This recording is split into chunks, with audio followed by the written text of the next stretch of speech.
Kryeministri Berisha ishte i pari autoriteti lartë i shtetit që të hënën për mbi 2 orë dha shpjegimet e tij para komisionit hetimor parlamentar mbi demonstratën e dhunshme të 21 janarit të organizuar nga opozita.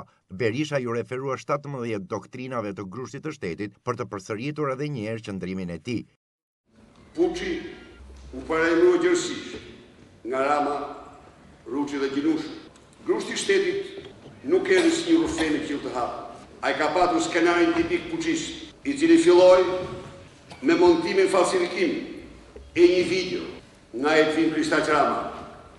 Gjithmonë në puçe ka një shkallë, dhe Edvin Kristaq Rama përcaktoi si pretekst shpifjen, drillimin, manipulimin, bashkëpunim me një hierark të vjetër të sigurimit të shtetit, që u bënte natën e zezë të rive shqiptar çakallën e tij në top channel. Zoti kryetar, hetimi asaj video është jashtëzakonisht rëndësishëm. Nga ana juaj, pa asnjë lidhje me asgjë tjetër, përveç se lidhja e saj me puçin që përjetoi Shqipëria. Kryeministri bëri me dije se grupi që dhunoi kryeministrin është paguar deri në $300 nga bosët e krimit të organizuar në krye të Partisë Socialiste, që sipas tij janë Fidel Ylli, Sadri Abazi, Tom Doshi e tjerë. Ata që rrethuan kryeministrin, ata nuk ishin gjë tjetër veç fundrinat, të cilat njerëzisht gjinin në çdo kohë. Po kur gjej një puçist në mercenarizmin e tyre, ata janë taftë, mos lojnë asgjë. Ky është një puç i përgatitur financiar dhe i përgatitur me shumë kujdes, me financim të madh, me mjete të veçanta. Për 10 ditë rresht, deputetë dhe drejtues të Partisë Socialiste në rrethet Has, Kuks, Puk, Shkodër, Lezhë, Tiranë, Durrës, Krujë, Tepelen, Gjirokastër, Vlorë, Sarandë, u mblodhen për të shpërndarë nga baronët e krimit të organizuar në krye të Partisë Socialiste rreth 2 milionë euro. Janë shpërndarë 1.3 milionë. Të tjera janë në rezervë apo kanë përfumuar në xhepat e tyre. Berisha ka treguar disa porosi që, siç u shpreh ai, kryetari i Partisë Socialiste u jepte mecenarëve nga kullat binjake.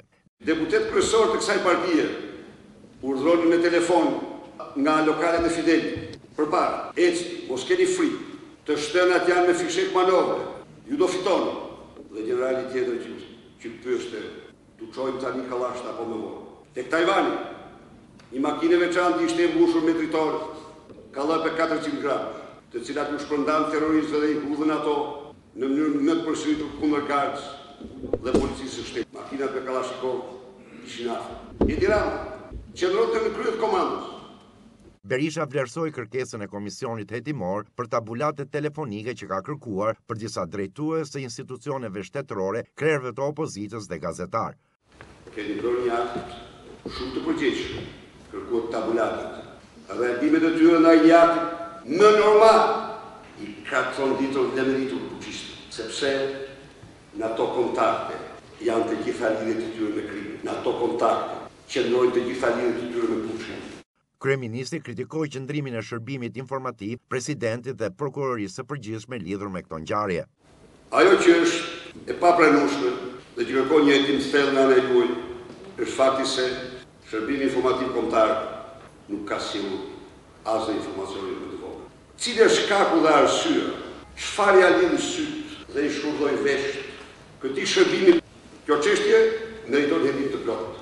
Një faktor tjetër politik i këtij puçi, si çdo faktori, prokuroria e përgjithshme do të vendosë arrestimin e të gjithë zinxhirit të komandës së gardes, në mënyrë që puçistët të mund të protestonin lirshëm, demonstrojnë lirshëm kundër horave të gardes të kushtojnë institucionet.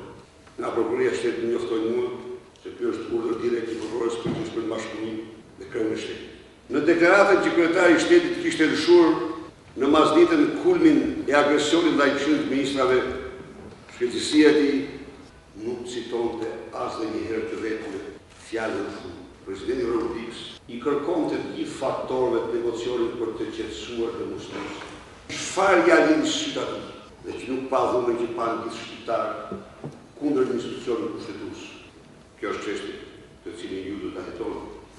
Shqiptarët do të mësojnë të vërtetë.